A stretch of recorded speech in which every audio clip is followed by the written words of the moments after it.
Hello guys, good morning. Nakita ko yung bubuyog nagpo-pollinate dito sa aming mga tanim ng aking anak. Dalawa sila yung mag-asawa. Ayun siya. Ayun yung isa. Ayun. Dami na kasing bunga na naglakad. Ayun yung isa. Doon.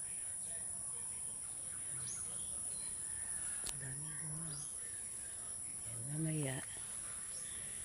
Wala. Wala ng ulam. Ayun, daming talong. Ayun siya. Ayun yung bubuyog. Ayun siya. Ayun. Nagpo-pollinate yun siya. Ayun. Very good. Ayun, maraming bunga yung aming talong. Pwede din mamaya. Manguha ako mamaya kahit dalawa lang, malalaki naman siya.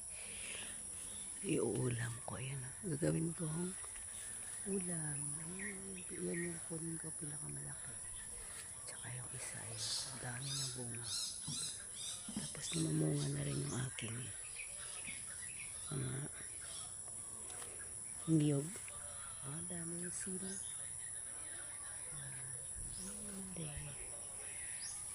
Thank you, bubuyog.